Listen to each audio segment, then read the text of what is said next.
तो इन पोस्टुलेट पे बेस्ड उन्होंने फॉलोइंग मैथमेटिकल एनालिसिस किए बोर मॉडल के. These are as follows.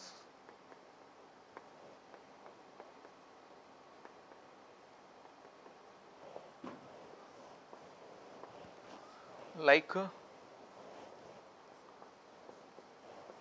R का radius of circular Bohr orbit, R or Rn, velocity of electron in these circular Bohr's orbit Vn, and energy, that is En. और सब में एक similarity है.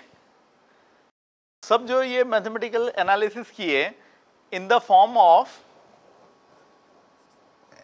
N and Z. किस form में किए ये? ऑर्बिट नंबर और principal quantum number, and Z क्या हो गया? Atomic number. तो ये सारे के सारे जो भी फॉर्मूले बोर ने पोस्टुलेट दिए उनके बेसिस पे ये मैथमेटिकली अपन निकालेंगे. तो ये सारे ऑर्बिट नंबर n और एटॉमिक नंबर Z के टर्म्स में ही ये सारे फॉर्मूले आएंगे.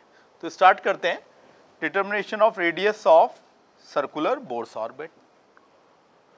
तो उसमें ये फिगर है जिसमें कोई इलेक्ट्रॉन v लीनियर वेलोसिटी से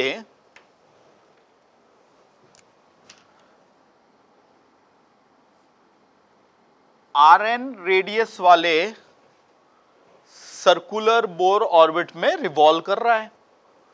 तो इसके रिवॉल्यूशन के दौरान हर सेकंड इस पे यहां हम देख रहे हैं टू फोर्स एक्ट कर रहे हैं. One is centrifugal force, another is FOA, force of attraction. Okay तो एक बार फिर से सुनिए. इस डायग्राम में कोई इलेक्ट्रॉन v लीनियर वेलोसिटी से Rn रेडियस के सर्कुलर बोर ऑर्बिट में रिवॉल्व कर रहा है. तो इसके रिवॉल्यूशन में हर सेकंड इस पे दो फोर्स एक्ट कर रहे हैं. एक तो फोर्स ऑफ अट्रैक्शन और एक जो है वो सेंट्रीफ्यूगल फोर्स. तो हम कह सकते हैं कि necessary condition for stable Bohr's orbit. जी ये ऑर्बिट तो स्टेबल ही है. तो वो क्या हो गई कि FOA should be equals to this centrifugal force mv square over r.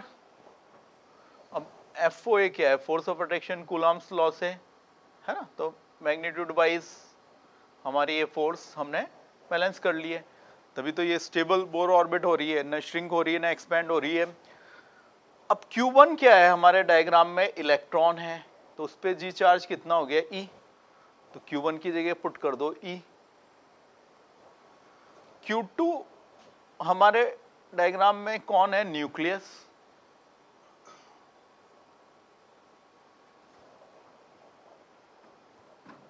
तो न्यूक्लियस पे चार्ज हो गया Ze. हो गया ना, क्योंकि वन जो प्रोटॉन होता है उस पे चार्ज होता ही. तो यूनिटरी मेथड से माना न्यूक्लियस में Z प्रोटॉन है तो उस पे चार्ज हो गया. यहाँ पे कितना? Ze. और आगे हम ये ड्रॉबैक ऑफ बोर मॉडल की पढ़ेंगे कि ये यूनि इलेक्ट्रॉनिक्स पे सिंगल इलेक्ट्रॉन सिस्टम पे ही लगता है. इलेक्ट्रॉन की लिमिटेशन है, प्रोटॉन की नहीं है. प्रोटॉन तो He+ भी हो सकता है, 1 इलेक्ट्रॉन प्रोटॉन 2 Li+2. अब इलेक्ट्रॉन तो 1 ही है लेकिन प्रोटॉन तो 3 हो गए, Be+3. अब इलेक्ट्रॉन तो 1 है लेकिन प्रोटॉन तो 4 हो गए. तो Z प्रोटॉन है तो Ze.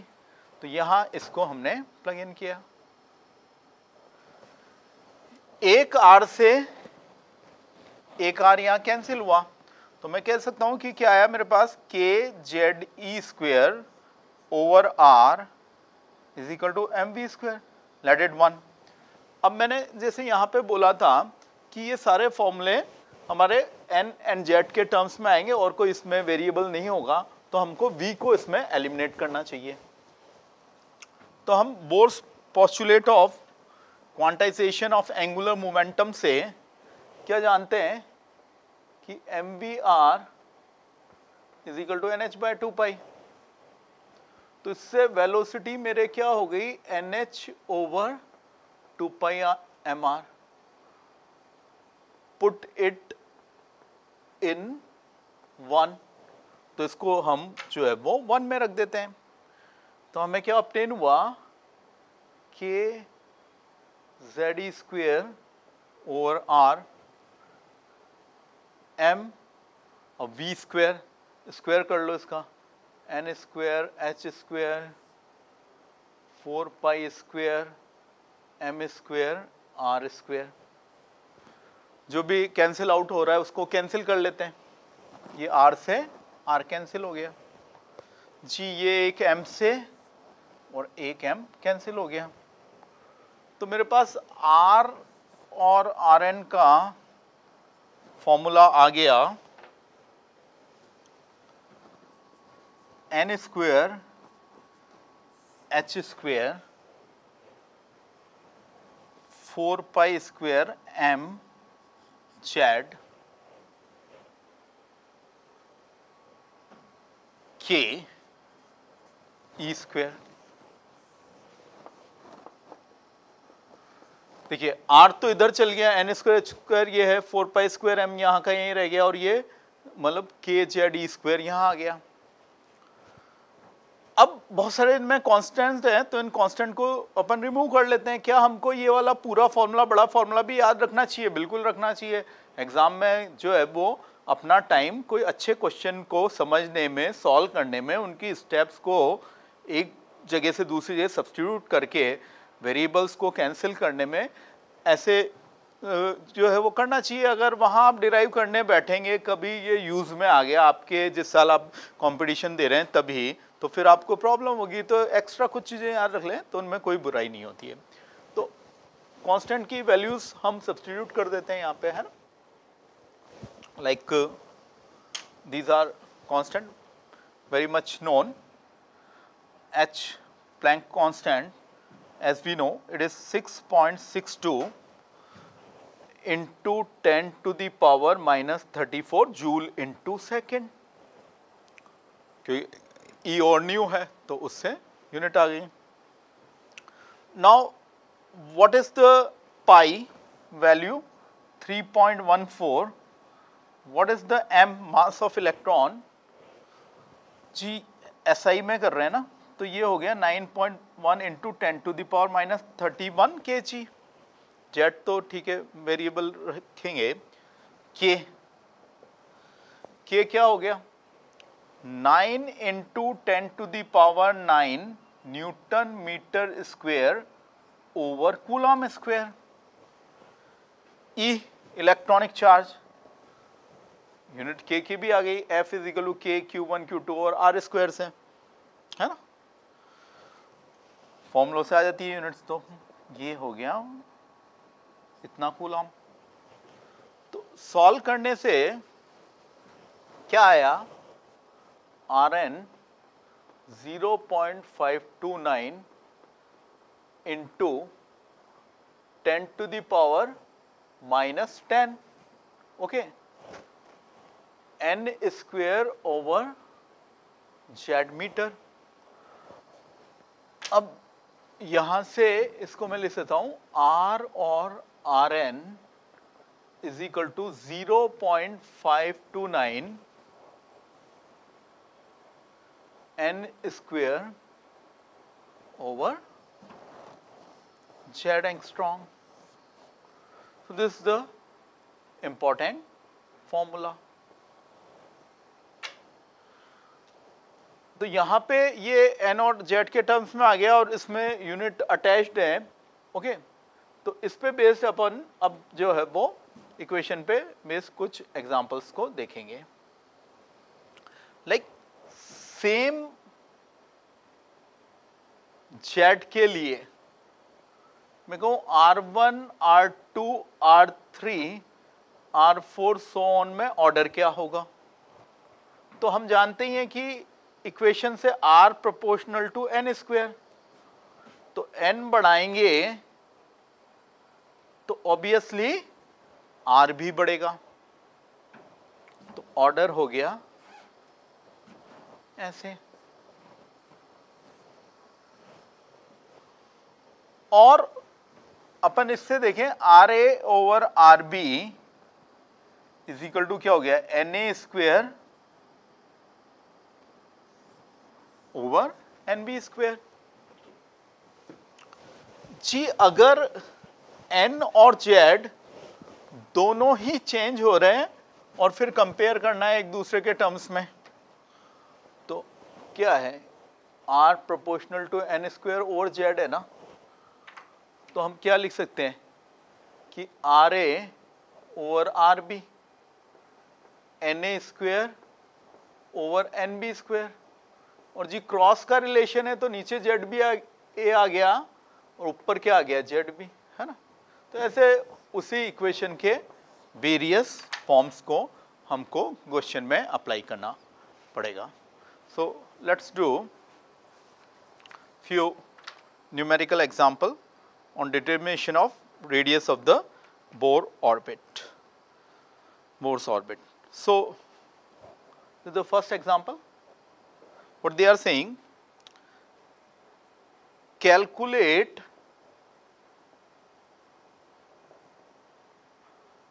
radius ratio for second orbit of He plus and third orbit of B3 plus ion. तो जी कैसे इसको हम सॉल्व करने वाले हैं, फॉर्मूला क्या है, स्ट्रेटजी क्या है, वही Rn is equal to 0.529 n square over Z angstrom, unit attached है। Now R of He plus of what, n is equal to 2 and R of B plus 3 है ना, 1 इलेक्ट्रॉन ही होगा, 1 इलेक्ट्रॉन पे तो लगता ही है, n इक्वल टू 3। तो यहां पे n स्क्वेयर ओवर जेड